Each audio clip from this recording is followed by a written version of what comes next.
Hello, everybody. My name's Renee Varnadore, and this is Soul Portal Journeys. And Pluto is about to enter Aquarius, and I want to tell you all about it because I'm a galactic astrologer. So I prepared a whole presentation for you. So I'm going to share my screen now, and then we can get going.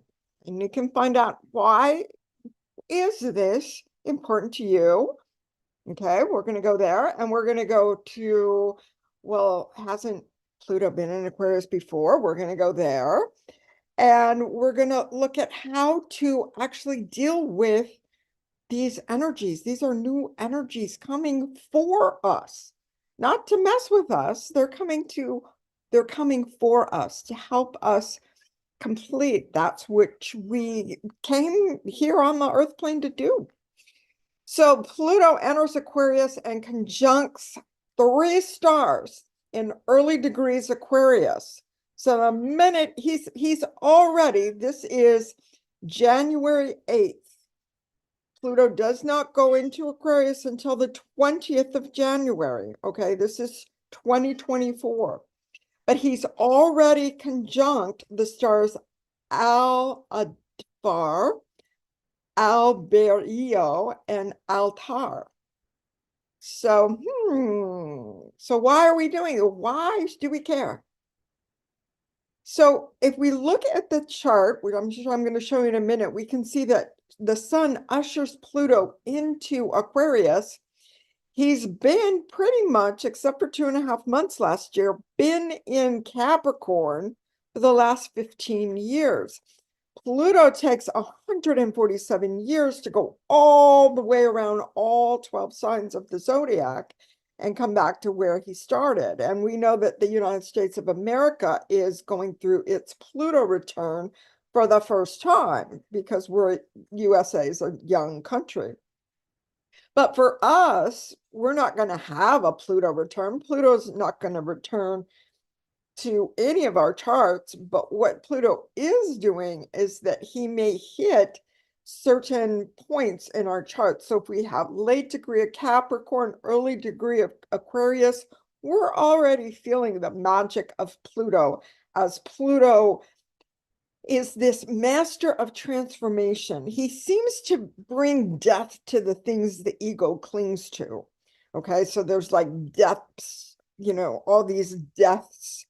And all of these deaths are not like to be mean or to do us in or to ruin our plans.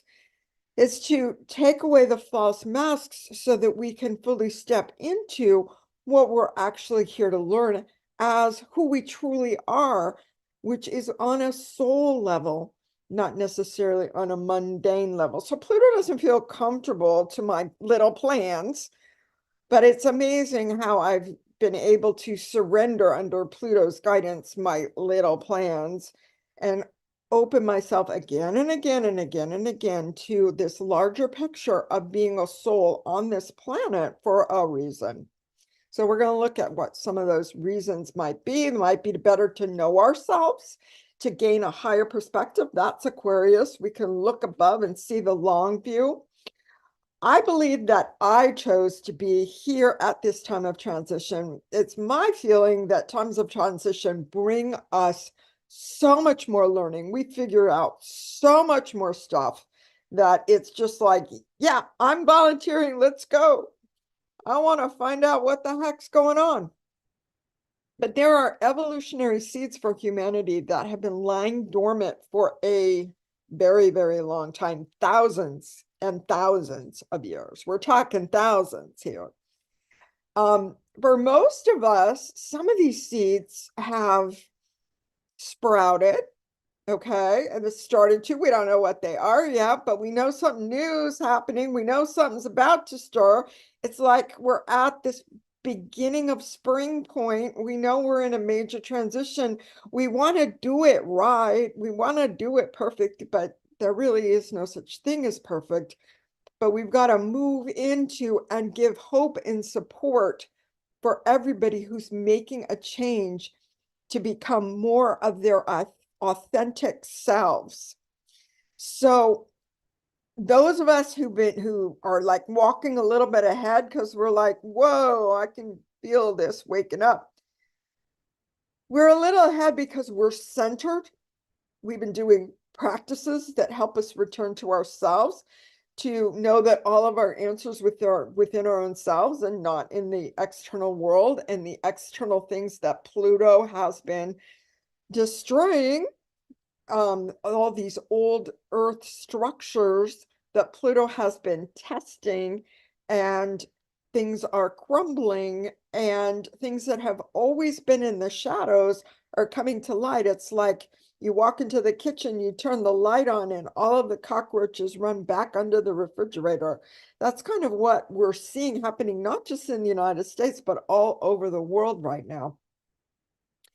But we can see that there's a lot of information held in the stars. And we're going to talk about 3 stars in particular. These are our guiding lights. I think of Aldebaran as our Genesis star. It's at 0 degrees and some Aquarius. There is a gentle star. This star, Alberio, teaches us this gentleness. And then this courageous star, Altar. So those are the ones, this is like 0 degrees, 1 degrees, 2 degrees Aquarius. So these are the dates. And if you want, just email me. I'll give you the email address below this video. Email me and let me know that you want the dates for Pluto into Aquarius, and I will send you a PDF of this presentation. Just as a thank you for giving me your email address and letting me send you at least 1 email before you unsubscribe. So there you go. We've got Pluto, like I said, already doing a dance. He goes to 2 degrees this year. That's as far as he gets into Aquarius, is 2 degrees Aquarius. Whoa, he's got a long way to go since there's 29 degrees, 29.59 degrees in Aquarius. He didn't get very far this year, but he's got a 20-year journey here. So Pluto is going to conjunct Aldebaran first, and that's in the Lyra constellation, and he's going to do that on February 1st, 2024. But hey, this is the big date right here. Just write that down if you don't want to subscribe to my email list. January 20th, 2024. Okay. Then the next star Pluto is going to hit is Alberio, and that's in the Cygnus constellation, and that'll be exact on March 14th, 2024. And then Pluto is going to station retrograde on May 2nd, 2024, within 1 minute of an exact conjunction with Altar. That's the really bold, courageous star. And that is going to be amazing. And we're really going to feel the power of that star. So on this day, or just a couple days before, a couple days after, this is like your chance. If you want to step into more courage, this star Altar will help you do that.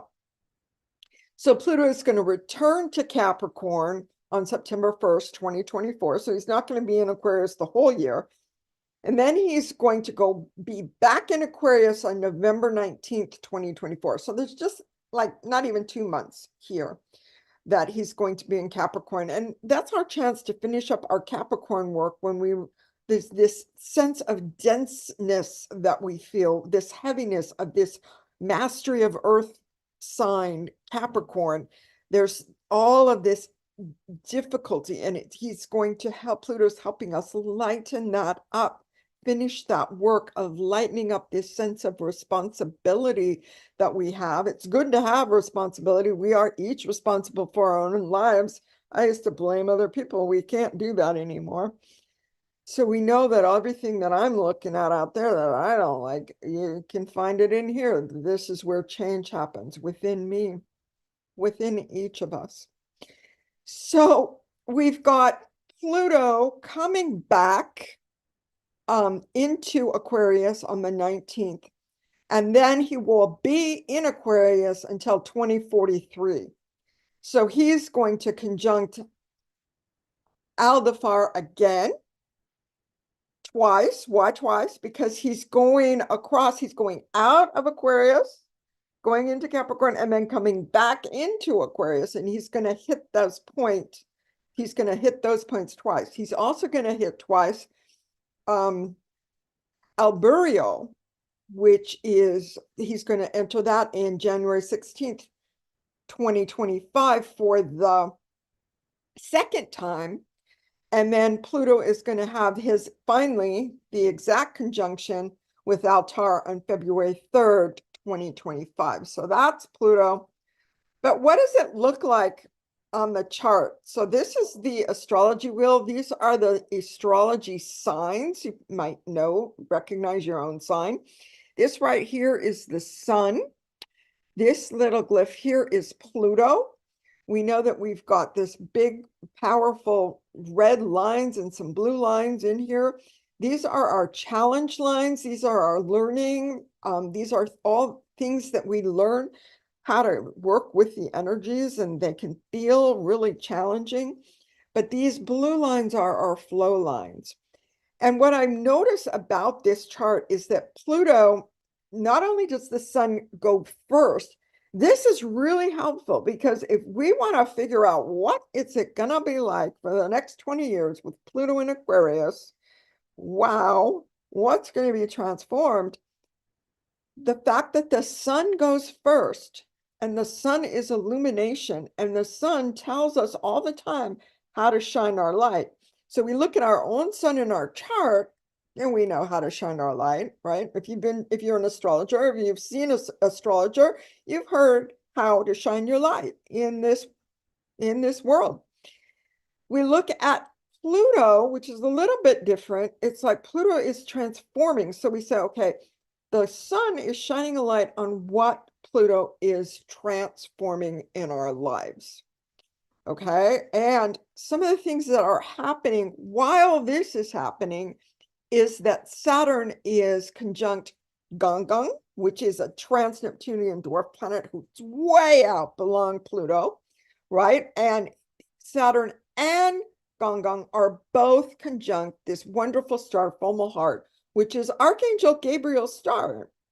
And so those of you who know me know that I love talking about the archangels and bringing in the archangel energy to help us heal our lives and help us get clarity and help us move forward and help us shine our light and help us not get so big-headed and spiritually smug that we can't help other people, because the point of us being here is to anchor our light and help others. So we've got this happening.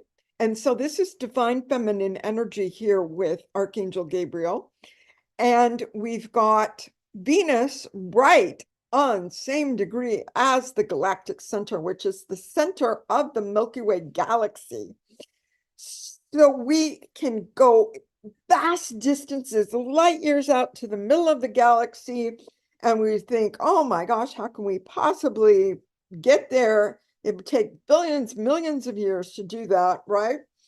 Luckily, the galactic center is right within each one of them, just like Pluto is within each one of them, and Gangan is within each one of them. So all of these players, there's a point where, yes, we're born, our chart is full of all of these characters, all these archetypal patterns that we're born with. All of these in the moment of our birth, if this was a birth chart, if a baby is born at the exact moment that Pluto enters Aquarius at 0 degrees 00 minutes, okay, then wow, this baby's going to have an incredible life, because this stays with you. This eternal moment of this chart stays with you your whole life, and transits happening on the outside of it are going to just really be powerful. Like when Pluto enters Pisces, that's going to be powerful to the chart of this person, because there'll be a semi-sextile to the natal Pluto. So there's different aspects, different relationships, different ways of seeing the multiple faceted perspectives, the layer upon layer of all of these archetypal players that are playing out in our lives, sometimes in unconscious ways. And then we suffer a lot when that's happening. When we finally figure that out and we raise our vibration and we raise our frequency, when there's so many ways to do that now, it's just incredible that we can actually embody these energies. I like to embody them all through my chakras. And I teach my students how to do that. I teach the people that come into readings with me, I show them how to do that. So that's incredible. So Venus is divine feminine energy, and it's right on the galactic center. We also have this amazing dwarf planet way beyond Neptune. Hi, Paz. That's my cat, Paz. Haumea is this incredible higher octave of Neptune. And it's right on this really huge, powerful point called the Shapley attractor, where our galaxy, Milky Way, and a bunch of other galaxies are all moving toward this. Okay. And we're being drawn in kind of like a contraction. And you've probably heard the universe is expanding, which it is, but our neighborhood is contracting. So we feel all throughout our lives that we are expanding and contracting as we get insights, and then we have to bring them in and figure out how to use them. We get expansive insights. We have to figure out how to use them, how to keep them, how to use them when they need it, and not run around with it all the time, because it's a lot. So we figure all of this stuff out. And why do we need to know this? Well, maybe not everybody does, but those of us that want to know what's going on with all of these archetypes and how they're playing out in their life, we go to astrologers, professional astrologers, and get readings. Yeah, I'm one of those. So this is really powerful. Let's see if I forgot anything. Nope. These are the orbs. Now, if you're not an astrologer, turn your ears off because this is too technical. But this is the orb of influence. Now, I couldn't find very much information about this star at 0 degrees Aquarius, 0 degrees 22 Aquarius. So it's Aldefar. So I figured, well, my astrology software shows it. And so it shows a 1 degree orb. Okay. So I'm just going to call it 1 degree orb, and it's definitely, Pluto is definitely within 1 degrees of 0 degrees Aquarius right now. I can feel it so much. My ascendant is 0 degrees 0.50 Aquarius. So I am really excited, and because all of these stars, these 3 stars are conjunct my ascendant, all 3 of them. So it's just like, oh, I get it. Oh, I get it. So I have light bulbs going off as I'm investigating these 3 stars and how I've worked with them in my life and all of that. So let's get into how to work with these and what are they. So the first one we're going to come across, Pluto's going to hit this one on February 1st, okay? And this star, Aldefar, is right here, okay, in Lyra. And Lyra is the harp constellation, and it has to do with music. And it has, over here, you can see it better, and you can see its main stars. You might have heard of the star Vega.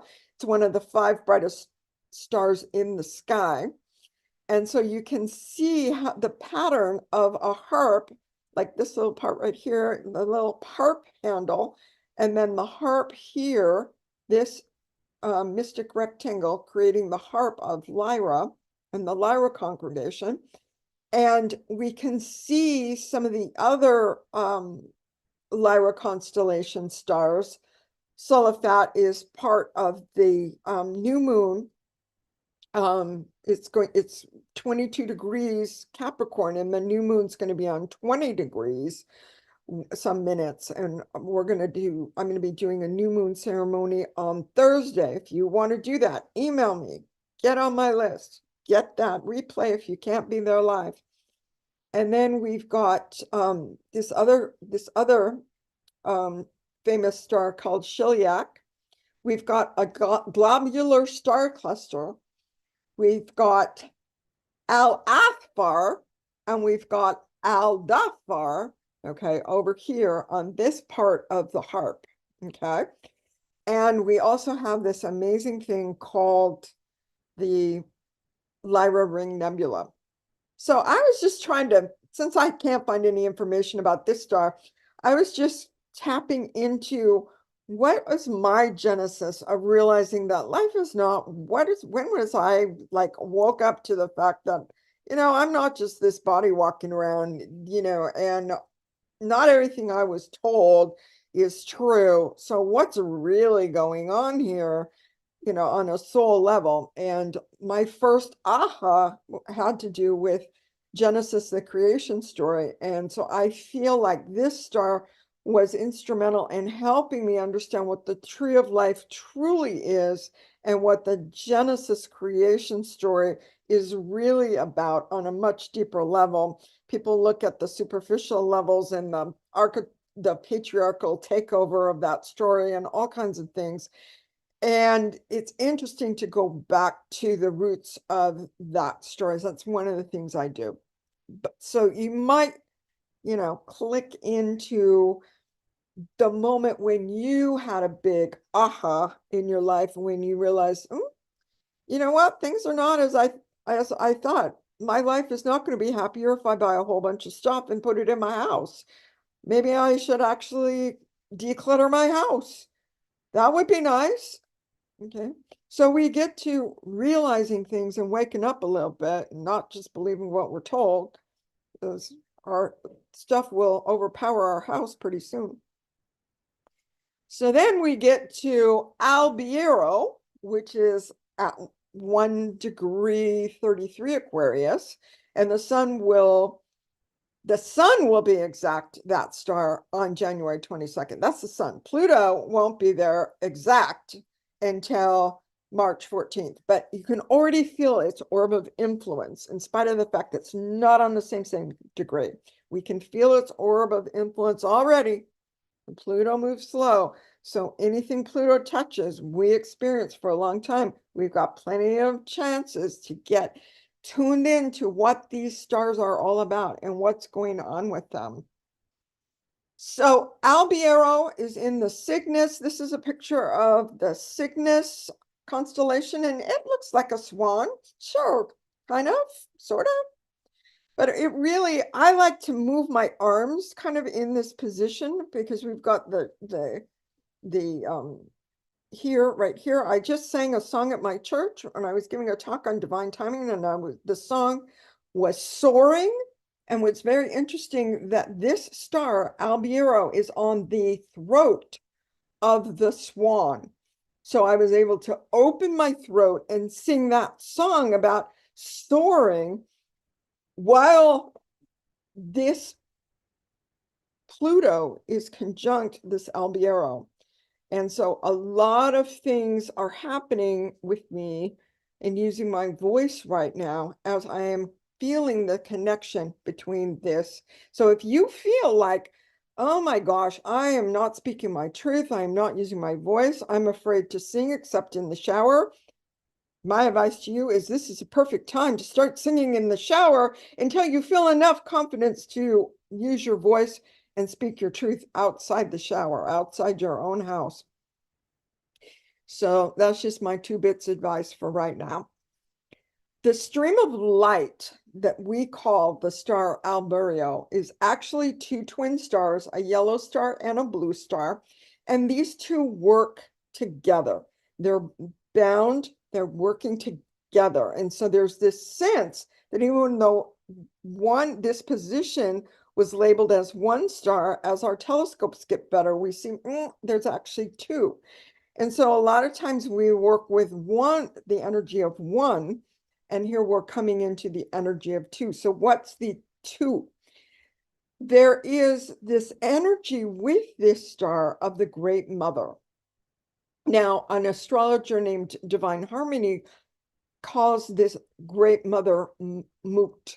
Now, I've always, growing up with this star conjunct my ascendant, felt this great mother as Mother Mary. But as I work with Mother Mary, she's basically telling me, like, don't look at me. Don't look at look to where I am looking. The great mother energy. So Mother Mary and her energy, her beautiful, gentle energy, her nurturing energy helped me connect to the source of the great mother, where she was able to get her light and embody that light of the great mother on the earth plane. So you can't just look at all these people that are famous and divine and incredible saints and ascended masters and be like them. You need to be like where they were seeking. That's my lesson anyway. Might be yours, might not. So this gentle nurturing star can help us adjust to the new ways of working with this new energy of Aquarius, because the Pluto transforming all these old earth structures that take a long time. Think how long it takes a crystal to, form. A long time, right? So our transformation takes a long time. But in the Aquarian energy, when Pluto enters that energy, woo, things can really get moving. There can be this incredible flow of energy much faster. Why? Because Aquarius is an air sign, and we learn how to use air signs. I have all of these ways of helping my students and people I read for work with this air sign energy that's coming for us this week. So, I mean, this whole year is going to be powerful. So this next star that I want to talk to you about is the one where Pluto is going to station retrograde. Now, what does that even mean? Planets from our view on Earth stand still on 1 degree exactly, and they're not moving either direction. And then they start moving retrograde, which is, like I said, when we're reflecting. Okay, so we'll have a chance. We're going through these 3 stars, and we'll get a chance to reflect on this energy during this stationing of Pluto before he goes retrograde on May 2nd. Okay. So if we haven't been able to if we've been tuning into this energy, but wait a minute, I was supposed to tune in this energy, I never did. What? I don't know how to tune in. Pluto's going to go retrograde across these 3 stars before he hits Capricorn again. So then we have a second chance from May 2nd to connect to these energies, so that they can then help us as we move into this faster pace of transformation that Pluto is bringing to us. Some people are scared of that, but I think it's exciting, because I've been doing so much inner work and so much ability to center in the middle of the storm that I'm going to be one of the ones helping other people be able to navigate this time. So Altar is in the constellation of the Eagle. This is the constellation right here. And Altar right here, it's the neck of the eagle. So when the whole thing I was talking about singing, it's really the neck of Altar is the neck of the eagle. The other one was, the other star that I said was the neck was actually the beak, which still has to do with singing. So I'm okay, right? But so we have double chances on being able to speak our truth. So the first one is more speak our truth, and then the next one is more heal our throat chakras so we can sing our truth. So that's right. So February 2nd is when he's going to go back. That's next year. Okay, he's going to go back to Alpha and then hit that exact degree. Okay, so the exact degree conjunction of that star. It's like Pluto goes up to 2 degrees 6 minutes, and Altar was on 2 degrees 6 minutes when he entered Aquarius. And then it's like they say, hi, okay. And then Pluto turns around and walks out. And, the star, Altar, thought they were going to kiss. So they don't get the kiss until Pluto comes back on February 2nd, 2025. So Altar's theme is boldness, according to Bernadette, Bernadette Brady. Okay, so I have one of her books on stars. Love it, love it.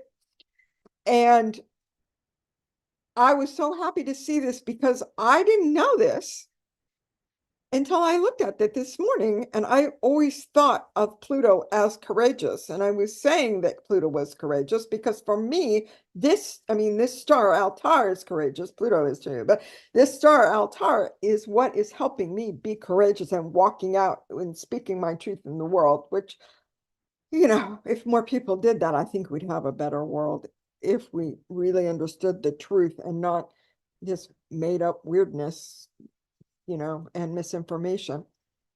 So for me personally, this helps me step out into the unknown, and Pluto in Aquarius is unknown. None of us have lived through it before, except for a little bit last year, which I'll talk about in a minute. So how Altar saved my life? Well, Altar is, where is it? Yes, it rules, different stars rule different places on your body. And so Altar rules 7 inches below the bend of the left knee. Huh? Yeah, that's like a calf muscle in the back of the leg, right? Okay. When I was like 7 years old, I had leg pains in the middle of the night where my left calf in the back just ramped up and was so painful. And I was screaming so loud that my mom came in to find out what was happening in the middle of the night to her little daughter. And I told her how much pain it was, and we'd had this pain before, and what is going on.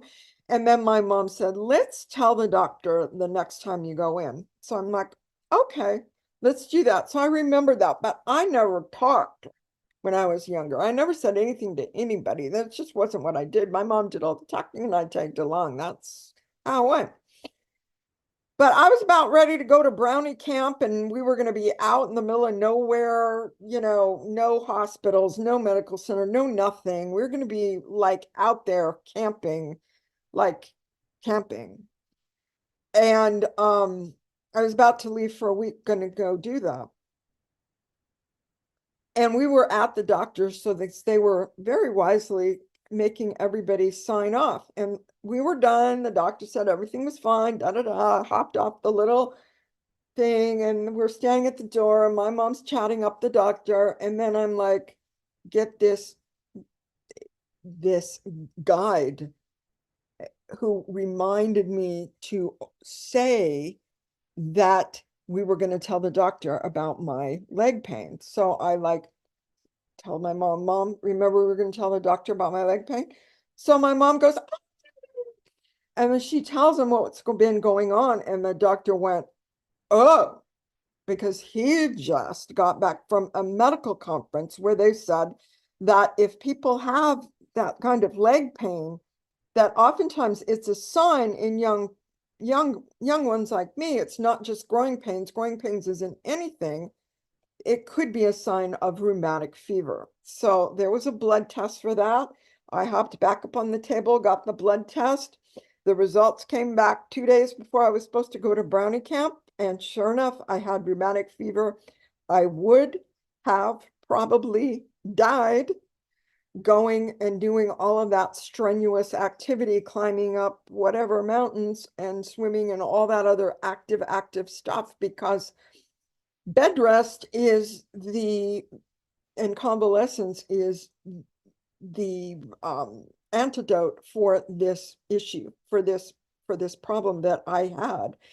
And I used to think of that as a tragedy, that I couldn't do this and I couldn't do that and I had to rest. But now looking back on my life, I realized that because I had that extra time of not having to go to school for 2 years and to just be resting, that had helped open up and keep open this imaginal realm in which I, love to be.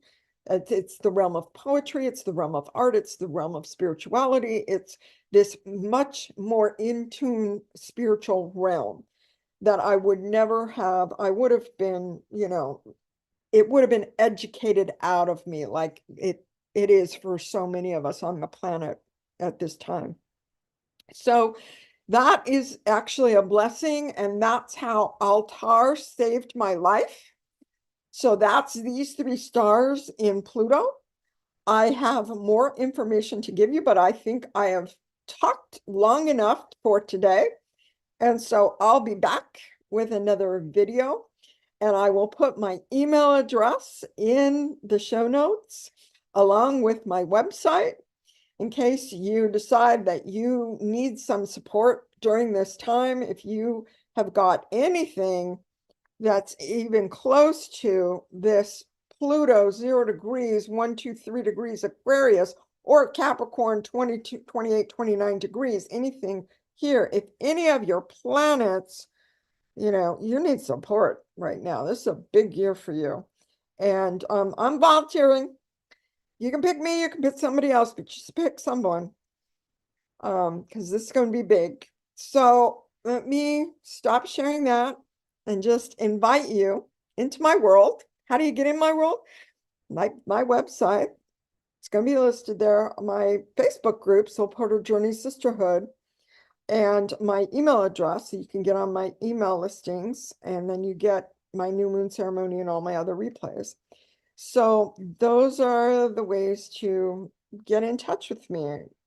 And so blessings to you on this beautiful time where we are finishing our Capricorn work.